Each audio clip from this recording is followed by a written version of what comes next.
जय श्री कृष्ण. आज मी तुम्हाला सार्थश्री एकनाथी भागवत अध्याय 2 यातलं काही ओवींचे वाचन करून दाखवेल आणि त्यांचा अर्थ पण समजावून सांगेल. तर चला सुरू करूया. ओम श्री गणेशाय नमः.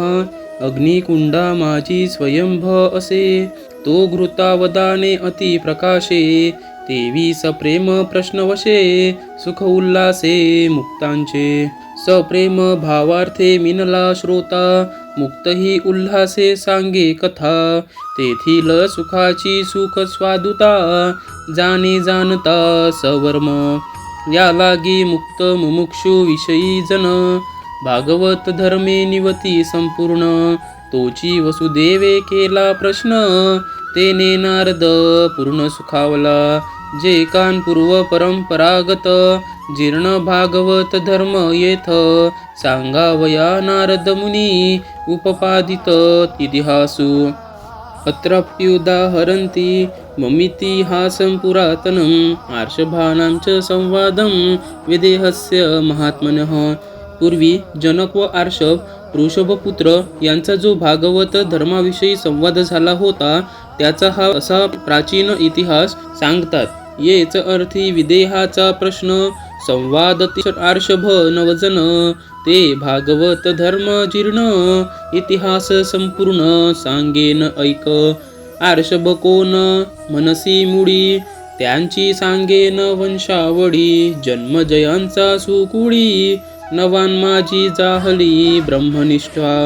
प्रियव्रतो नाम सुतो, मुनोः स्वयंभुवस्य यः. तस्याग्निध्रस्तस्तो, नाभिर्ऋषभस्य स्तुतः स्मृत. तू जाणतोस की स्वयंभुव मनुचे एक प्रसिद्ध पुत्र होते. प्रियवताचे आग्रिधाचे नाभी आणि नाभीचे पुत्र ऋषभ. स्वयंभुव मनुचा सुतू, जान नामे प्रियव्रतू. त्याचा आग्रिध्र विख्यातू, नाभी त्याचा सुतू सूर्यवंशी. त्या नाभी पासूनी ज्ञानविलासू, ऋषभ जन्मला वसुदेवांशू. मोक्ष धर्माचा प्रकाशू, जगी सावकाशू विस्तारिला. तमाहुर्वासुदेवांश, मोक्ष धर्म विवक्षया. अवतीर्णं सूतशतं, तस्यासी द्वेदपारगम. शास्त्रांनी त्याला भगवान वसुदेवाचा अंश म्हटले आहे. मोक्ष धर्माचा उपदेश करण्यासाठी त्याने अवतार धारण केला होता. त्याचे 100 मुलगे होते आणि सर्वाच्या सर्व वेदाचे पारदर्शी विद्वान होते.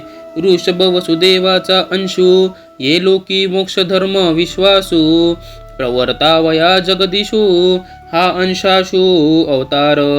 त्याचे पंचमस्कंधी चरित्र सांगितले सविस्तर. त्यासी जाहले शतपुत्र, वेदशास्त्र संपन्न. त्यांही माझी ज्येष्ठ पुत्र, अतिशय परम पवित्र. ऐक त्याचे चरित्र अतिविचित्र सांगेन. तैशावे भरतो ज्येष्ठो, नारायण परायण. विख्यातं वर्षमेत, ज्ञानाम्ना भारतं भूतम. त्यामध्ये सर्वांत श्रेष्ठ होते राजर्षी भरत. ते भगवान नारायणाचे परमप्रेमी भक्त होते. पूर्वी या भूमीचे नाव आजनाब वर्ष हे होते, परंतु या भरत राजामुळे हे भारतवर्ष अद्यापि प्रसिद्ध आहे. हे एक अलौकिक स्थान आहे. आता या ओवींचा अर्थ. अग्निकुंडामध्ये अग्नी स्वयंभू असतो.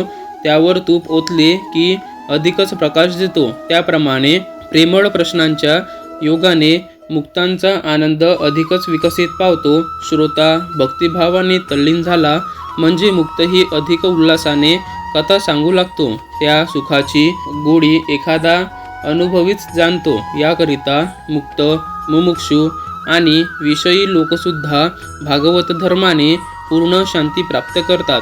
तोच प्रश्न वसुदेवाने केला म्हणून नारदांनाही परमानंद झाला आणि पूर्व परंपरागत प्राचीन असा भागवत धर्म तो सप्रमाण सांगण्याकरिता त्या नारद मुनींनी मागील इतिहास सांगायला सुरुवात केली. या अर्थाचाच पूर्वी जनक राजाने प्रश्न केला होता व 9 आर्षभाने त्यांची उत्तरेही दिली होती. त्या भागवत धर्माचा संपूर्ण प्राचीन इतिहास मी तुला सांगतो, ते ऐक. हा आर्षभ कोण असे विचारशील तर प्रारंभी त्यांची वंशावळी सांगतो. त्यांचा जन्म सतकुडात झाला होता. ते 9ही आर्ष व ब्रह्मनिष्ठ होते. स्वयंभू मनूंचा पुत्र होता प्रियव्रत. त्याचा आग्रिध नावाचा विख्यात पुत्र होता. त्याचा सूर्यवंशातील पुत्र नाभी हा होय. त्या नाभीपासून ज्ञानाचा केवळ विलास असा वृषभ जन्मास आला. हा वसुदेवाचा अंशावतार असून तो महाज्ञानी होता. त्याने मोक्षधर्माचा आनंद प्रकाश जगात सर्वत्र पसरविला. वृषभ हा वसुदेवाचा अंश होता. या भूलोकी मोक्षधर्मावरील श्रद्धा वाढवावी म्हणून हा भगवताचा अंशाश अवतार झाला होता. 5व्या स्कंधामध्ये त्यांचे सविस्तर चरित्र सांगितले आहे. त्याला वेदशास्त्र संपन्न 100 पुत्र झाले. त्यांमध्ये सर्वांत ज्येष्ठ पुत्र अतिशय पवित्र होता. त्याचे अलौकिक चरित्र सांगतो ते ऐक. धन्यवाद. माझ्या चॅनलला लाईक करा, सबस्क्राईब करा, शेअर करा आणि कमेंट करायला विसरू नका. जय श्री कृष्ण.